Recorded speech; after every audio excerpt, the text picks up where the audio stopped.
Engineer Gold Mines is focused on the exploration and development of the historic high-grade Engineer Gold Mine situated 32 kilometers southwest of Atlan, British Columbia.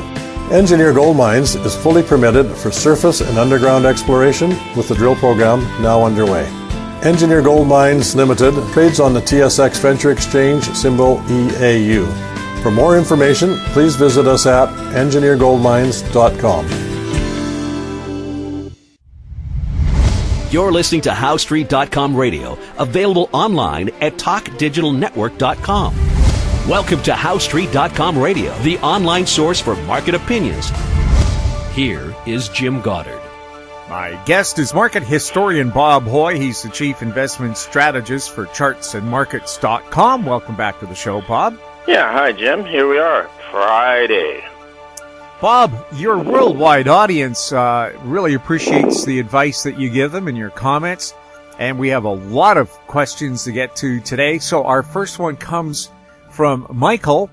Hello, Jim and Bob. Bob, assuming interest rates have hit rock bottom after a 40-year cycle of declining rates, then would this imply that we have entered a new age of deleveraging characterized by steadily increasing interest rates, or have we reached a permanent nadir in interest rates with financial assets at a permanently high plateau?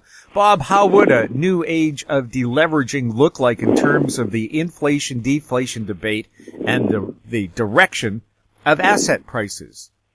Well, now that's quite the question, Michael. Yeah, interest rates have been declining since 1981. And the other way of looking at them, of course, is real, where you deflate it by the rate of inflation, and they're at negative levels. But this is the feature of every great financial bubble in the past, is that real long interest rates decline with the boom, and then they go up, and they go up hugely, like 10 percentage points. And I've always said it's Mother Nature's way of ending the abuse of the credit markets, otherwise known as a new financial era. So, yeah, you're right that interest rates are going to go up. And it relates to deleveraging, because when the whole point of being leveraged and using margin is it magnifies the gains on the way up. And it's always been a feature of the end of a bull market, the huge gain in margin debt. But it requires prices going up virtually every week, and also new players coming in every week using leverage. And then the magic is rising prices, and once the prices don't rise and break down, then you shift into the power shifts over the margin clerks. And people now are saying that the central banks are easy, and that's going to now drive inflation up.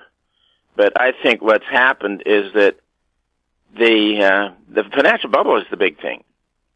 And all I know is that throughout history, once the financial bubble is over, then everything deflates as Mr. Margin goes to work. And his job description is different to a central bank. These days, the central bank job description is to get all of the accounts leveraged, and the margin clerks is to get them in line, and he has the power once the prices start down. So, yeah, Michael, the key to this now is the prices heading down, and the speculative price, like recent gains in commodities, copper, that sort of stuff. Copper had a bad day yesterday.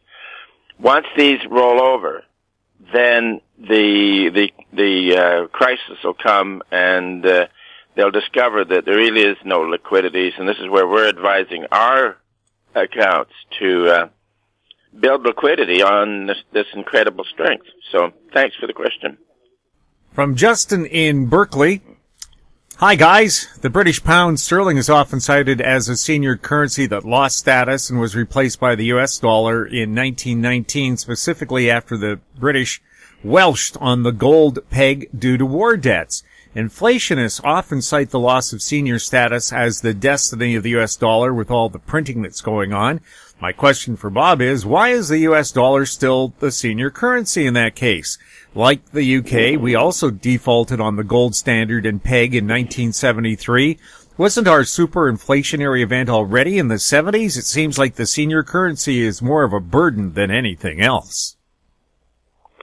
Well, it's the market choice. It's, whichever is the senior currency has always been voluntary, as always the world's financial center. So now it is New York is the world's financial center, and the U.S. dollar is the senior currency.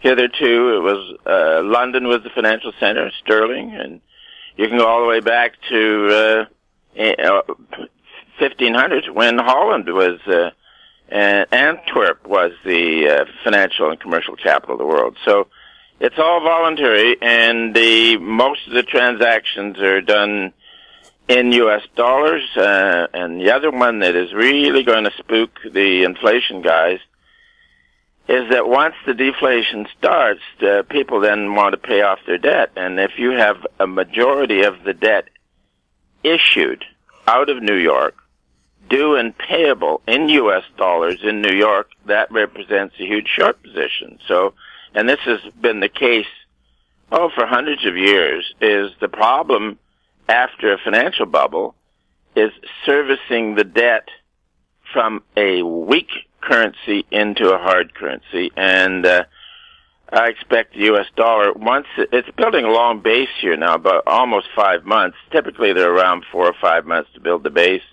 And once it breaks to the upside, you're going to see a huge move up in the dollar. From Harold, Bob, how much value is there in subscribing to sentiment surveys such as the Bullish Consensus or the Daily Sentiment Index, the DSI? The DSI gives you the percentage of small traders that are bullish on a daily basis and is available for 46 different markets. Looking through the historical data, we see at tops and bottoms, small traders are systemically wrong with the DSI values at extremes. Well, is that not what we're seeing right now with all these Reddit trades and short squeezing of things like GameStop?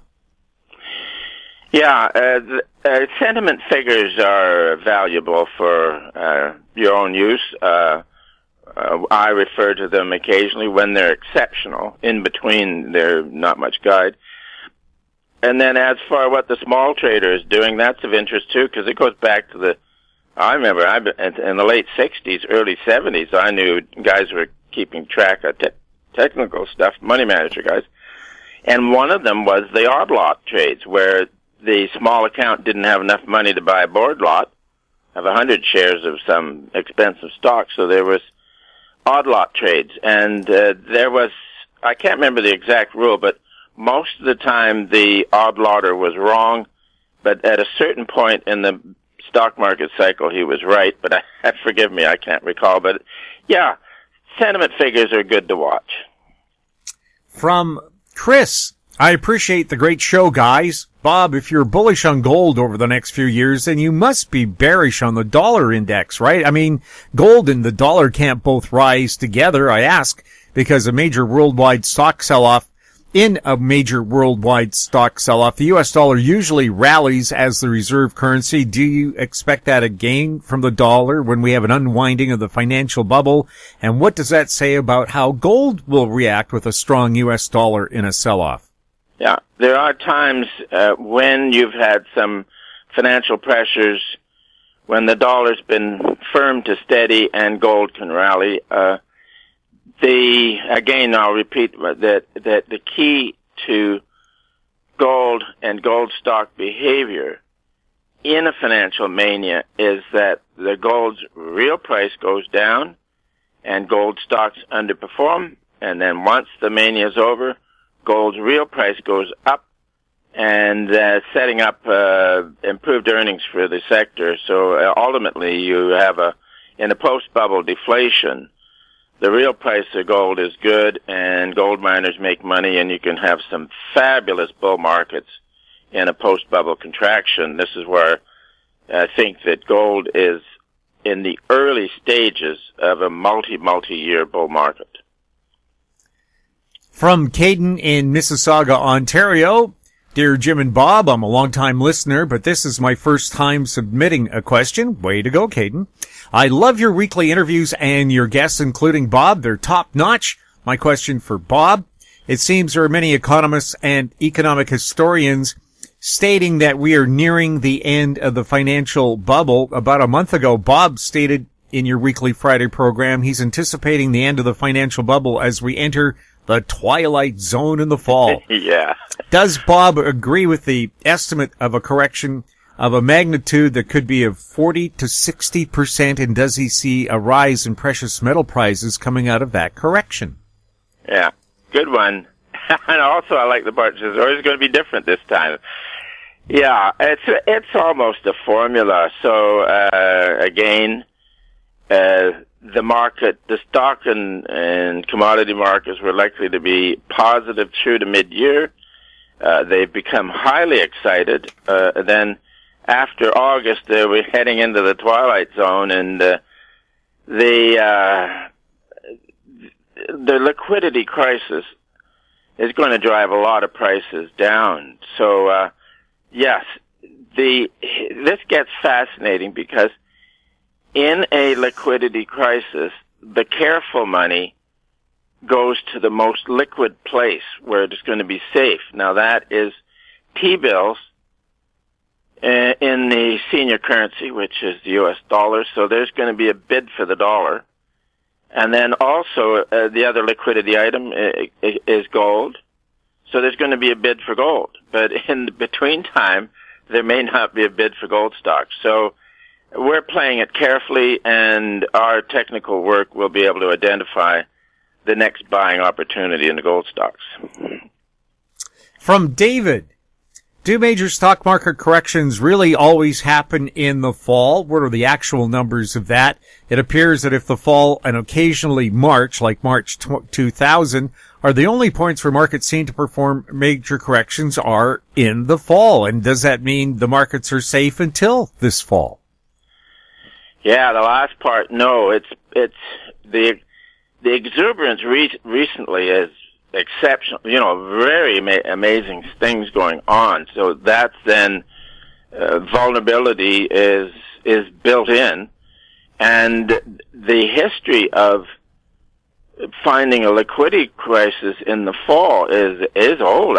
The earliest I could find is in 1346, 1347 in northern Italy in the, Florence, where there were main markets there.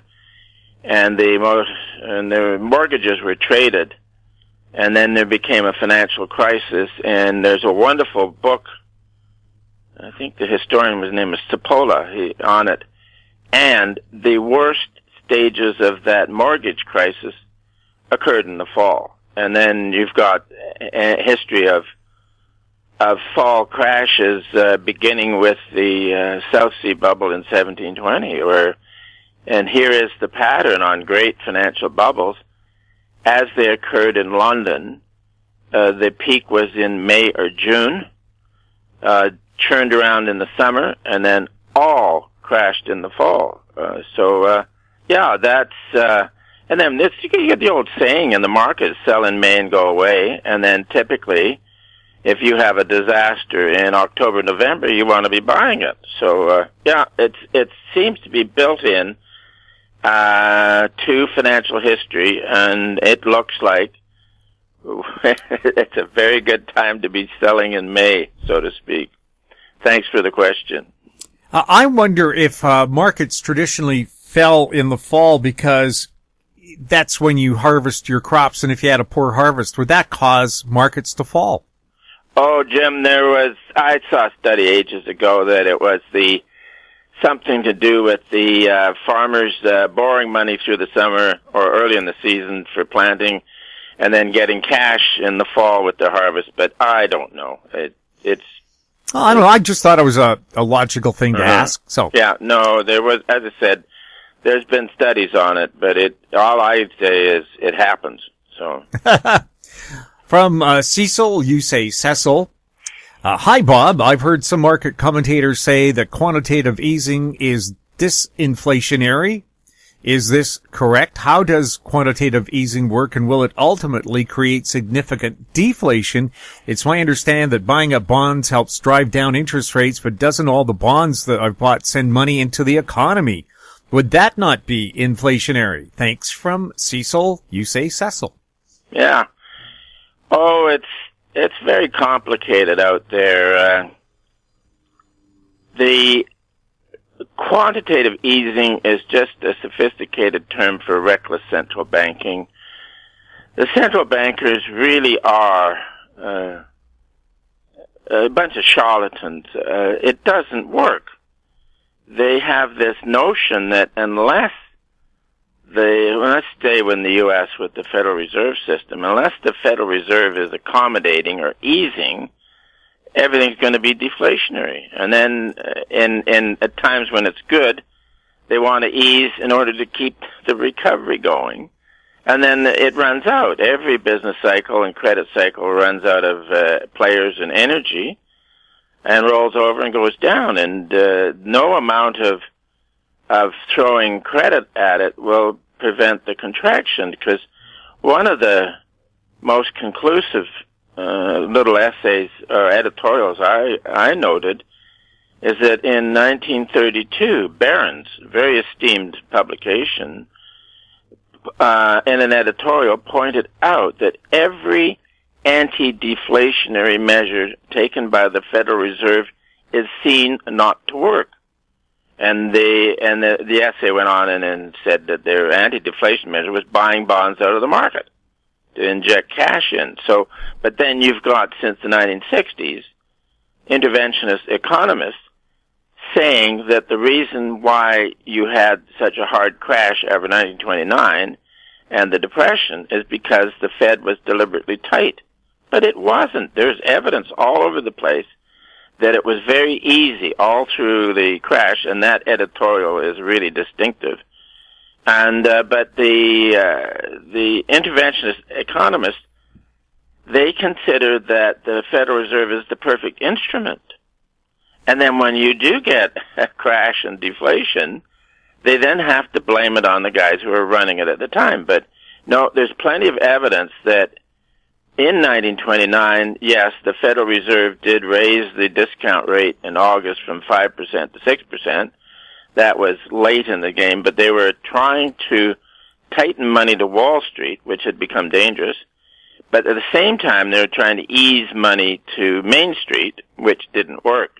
But anyways, I expect the same will happen on the next contraction as it comes in.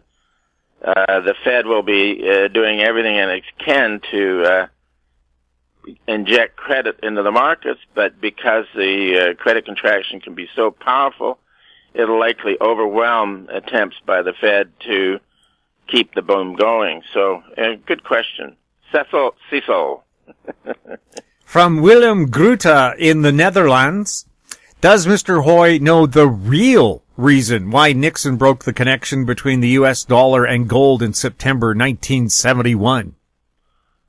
Oh, I remember at the time, August 1971. The main thing is that the U.S. was losing gold extremely fast because it was underpriced. And that was one of them. There may be other details. I think if you went back and reviewed publications by the Austrian Mises people, also Fee would have good coverage of it as well. But it was just that they were losing gold, and they had to change things, which they did, and then let loose the monster of recklessness. Thanks for the question. And Bob, I think that's the listener questions for this week, and we'll take a look at some headlines that Bob dug up for us right after this. Media recognition from Bloomberg, Reuters, recycling trade publications. Patented process for 100% recovery of critical metals, including cobalt, lithium, nickel, manganese, aluminum. American Manganese is focused on recycling lithium-ion batteries for electric vehicles. American Manganese trades on the TSX Venture, AMY, the US, AMYZF, and Frankfurt 2AM. For more information, visit AmericanManganeseInc.com or phone me, Larry Ray, at 778-574-4444. Don't miss out. Stay informed. Receive the HowStreet.com weekly recap with thought-provoking podcasts, radio, and articles delivered to your inbox. Sign up for the HowStreet.com weekly recap on our homepage at HowStreet.com. Welcome back. We're speaking with Bob Hoye. Bob, the Reddit crowd is going after AMC again, trying to drive up the stocks. What's the story there? Oh, this is an incredible game. Early people, there's some people who have made very large amounts of money playing this game, and they've gone from novice traders to very successful. And then they get organized, and I just guess that they're accumulating positions in say, a quiet stock, and then turn loose the Reddit crowd, or whatever they call it, and then they get short squeezes going that are incredible. But I remember that happening in Vancouver here in 1996 with the big gold play, Bre-X. It turned out to be fraud, but it was one of the biggest, probably the biggest gold play in 100 years. And there was a sort of a quasi-institutional brokerage firm in Vancouver, and the guys there knew the game, and they were accumulating positions in junior stocks that effectively had nothing in them, and then a few words here and a few words there, and a stock in a couple of weeks ago from $1 to $20, and it was incredible. And the Securities Commission came in and not only wrapped the guys on the knuckles, but they shut down the firm. And, of course, the players moved over to another brokerage firm. But so we've seen it done here in Vancouver ages ago. And now it's happening in the big market, and it's amazing. As a market historian, I find it absolutely fascinating. Would love to be able to predict which one they're going to go do next, but that's beyond our scope. So, but also, it is a sign of an incredibly speculative market. Two headlines here that I think go together. Pent-up demand is fueling U.S. inflation, and how the world ran out of everything. Are they connected? Yeah. You had the arbitrary shutdown with the COVID panic, and that really shut down a whole lot of everything. And then it was, I take it as an extraordinary hit within a huge building financial bubble, just an amazingly huge bubble. So it hit, and then quite likely the bubble would have completed no matter what happened in this year, a decade after the previous big peak in commodities in 2011. So, yeah, it is hugely speculative, but there might have been shortages as the boom was completing anyways, but that adverse hit made things quite unusual. So I think that the financial markets will tell us what's going to happen, and after August, the adversity could come knocking on the door. So the street now is, everybody's fired up. They say it's going to be 1970s type of inflation all over again, where most prices are advancing faster than wages are going up, and that's always distressful. But no, we're focusing on the financial boom, and when it's over, I think most asset prices will decline. U.S. corporate bond spreads have hit a 14-year low. What is that telling us? Oh, again, that's confidence. People are reaching for yield and buying lower grade risky securities in order to obtain a higher yield. And part of this, you get this with any kind of a boom anyways, because there's confidence and people will reach for yield by taking on risk. But this has been made worse by crazed central bankers easing all of the time, and so that bond, Treasury or Government of Canada bonds are unusually low yield. Yeah. So then people are reaching out and buying risk. Now, there's a trick to this one, Jim.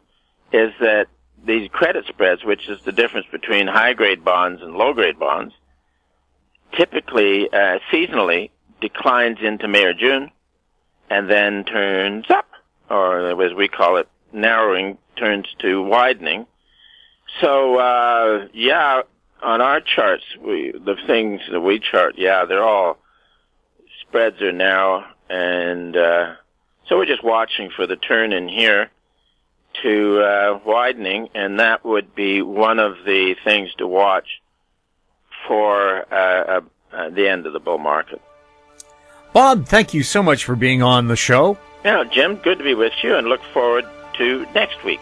As you heard, Bob loves to answer your questions. You can send them to info@housestreet.com.